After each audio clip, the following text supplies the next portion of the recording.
Hello everyone, we are back. So we shall start with new section of our vocab from the Hindu. So today's vocabs first word is mock. Mock is a verb that shows the action. ये action word है और इसका मतलब होता है उपहास करना, किसी का मजाक उड़ाना, टू मेक समवन्स फन. सो इसका जो इंग्लिश का मीनिंग है वो रेडिकुलेट या रेडिकुलियस है.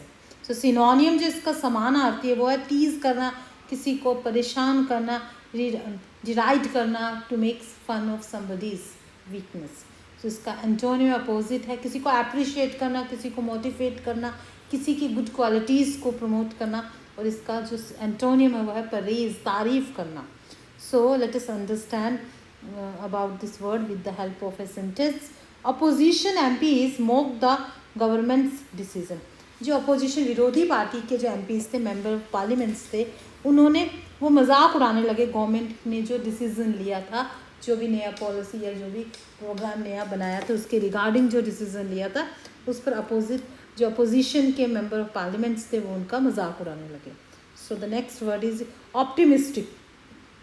ऑप्टिमिस्टिक एक एडजेक्टिव है, क्वालिटी है. For an example, optimistic, let's make it more understandable with the explanation.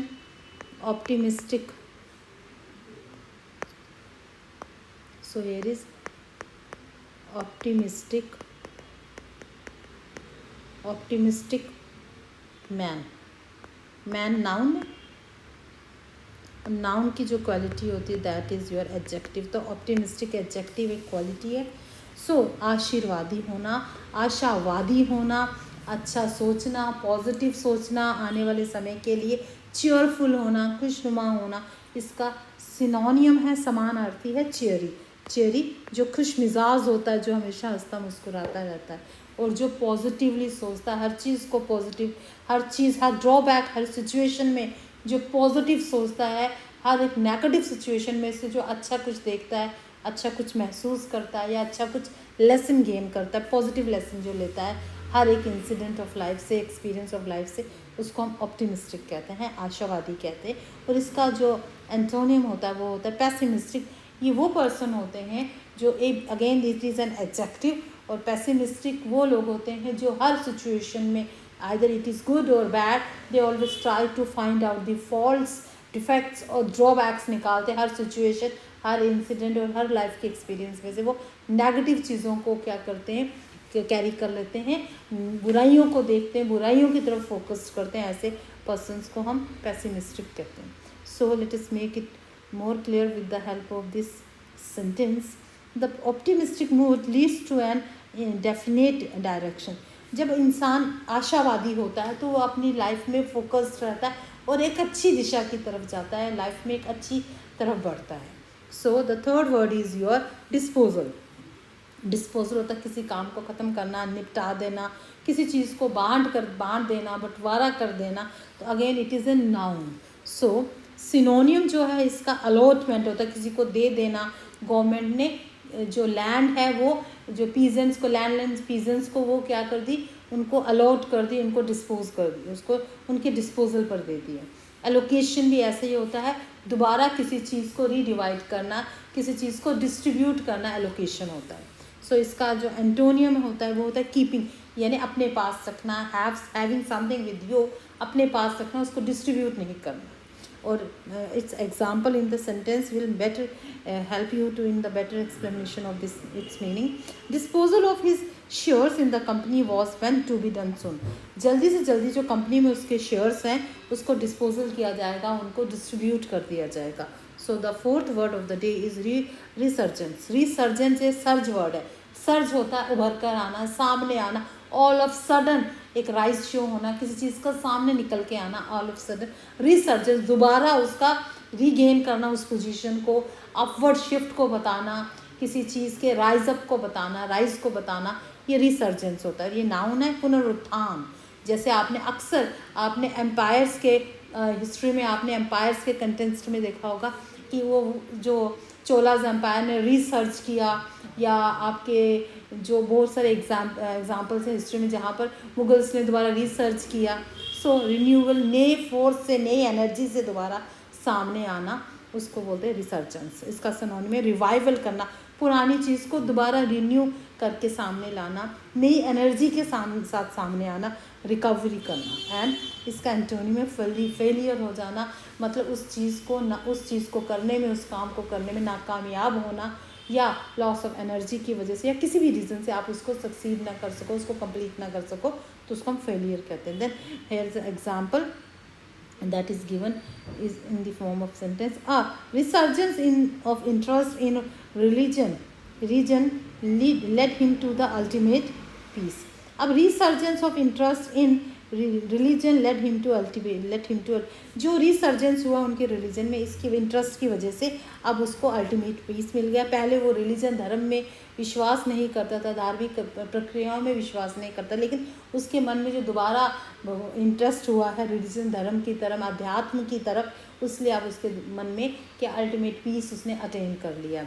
Now the next word is your spark. Spark का मतलब होता है, ये नाउन है, इसका मतलब किसी को स्टिमुलेट करना, किसी को प्रेरणा देना, किसी को मोटिवेट करना, सोर्स ऑफ इंस्पिरेशन बनना। सिनोनिम है इंसेंटिव और एनकरेजमेंट होना, किसी की हौसला अफजाई करना। इसका एंटोनिम है डिसइंसेंटिव, मतलब किसी को डिस्करेज करना, जिसको डीमोटिवेट करना, किसी के हौसले को कम करना। और इसका example is given in the form of sentence, wars act as a spark to knowledge and practical invention. जो वार्स हैं वो लोगों को नॉलेज देती हैं, प्रैक्टिकल इन्वेंशंस जो उनके बारे में बताती हैं, उनको स्टिमुलेट करती हैं, लोगों को प्रेरणा देती है कि वार कभी भी ह्यूमैनिटी के लिए अच्छी नहीं है। Now the word number 6 is your mercy. Mercy एक नाउन है, करुणा, दया जिसको हम कहते हैं। तो इसका मतलब क्या है, इसको बोलते हैं लीनियंसी, किसी के सामने किसी को छूट देना, डील देना, किसी को क्या करना, प्रमोट करना, उससे रिलेटेड है। इसका सिनोनियम है लीनियंसी या क्लेमेंसी, क्लेमेंसी भी है। और इसका एंटोनियम है रेथलेसनेस, मतलब किसी को लीनियंसी नहीं देना, किसी का थोड़ा स्ट्रिक्ट हो जाना। और इसका एग्जाम्पल है with the help of sentences, the boy was begging for mercy, वो लड़का दया की या करुणा की मांग कर रहा था, उसके लिए विनती कर रहा था। So next word is search. Search एक वर्ब है जो एक एक्शन शोइंग वर्ड है, और इसका मतलब होता है किसी को एनकरेज करना, किसी की हौसला अफजाई करना। इसका सिनोनिम है इंजॉइन करना किसी को, और एडजर करना। और इसका एंटोनिम है डिस्करेज करना, किसी को डीमोटिवेट करना। Example in the form of sentence can better be understood. Drawing up outside the house, he searched her inside. क्योंकि वो उसको drawing up outside the house, वो उसको घर से बाहर आ रहा था। he searched her inside, वो उसने उसको क्या क्या encourage किया कि तुम घर के अंदर आ जाओ। Next word is adventurous. Adventurous का मतलब होता है किसी का जोखिम भरा कोई काम करना, कोई ऐसा काम जिसमें बहुत ज़्यादा रिस्क इन्वॉल्व हो। और ये एडजेक्टिव है। डेयरिंग, जिसमें आपको बहुत साहस और हौसले की ज़रूरत पड़े। सिनोनिम है डेयर डेविल। डेयर डेविल होता है किसी चीज़ को करने का, डेयर करना, हिम्मत करना, किसी रिस्की काम को, किसी रिस्क को उठाने के लिए तैयार होना, उसको बोलते हैं डेयर डेविल। और इंट्रिपिड का मतलब भी यही होता है किसी चीज़ को, रिस्क को उठाने के लिए हरदम तैयार रहना। इसका एंटोनियम है आपका कॉन्शियस। कॉन्शियस का मतलब होता है हमेशा संभल कर चलना, किसी काम को करने से पहले होशियार और अलर्ट होना। Example is in the form of sentence, I am N adventurous traveller. मैं एक बहुत ज़्यादा एडवेंचर रिस्क को उठाने वाला क्या हूँ, ट्रैवलर हूँ जो बहुत से रिस्क उठाता हूँ। Now the next word is induce. Induce एक वर्ब है जिसका मतलब किसी को परस्यूट करना, किसी को भड़काना, किसी को प्रोवोक करना। ये इसके सिनोनियम्स हैं। सिनोनियम है कन्विंस करना, किसी को गेट करना, किसी को क्या करना, प्रोवोक करना। और इसका एंटोनिम है डिस्यूट। डिस्यूट मतलब होता है किसी को ना भड़काना, किसी को काम डाउन करना, किसी को शांत करना, किसी को पीस के मूड में लाना। और इसका एग्जाम्पल है the pickets induce many workers to stay away. बहुत सारे पिकेट्स ने वर्कर्स को क्या किया, उनको इंड्यूस किया, उनको भड़काया है कि वो क्या करें, दूर रहें काम से या किसी भी एक्टिविटी से। नाउ है अवर्ट। अवर्ट का मतलब होता है टालना, किसी चीज़ को रोकना, डिले करना। सिनोनिम में स्टॉप करना, अवॉइड होता है टालना।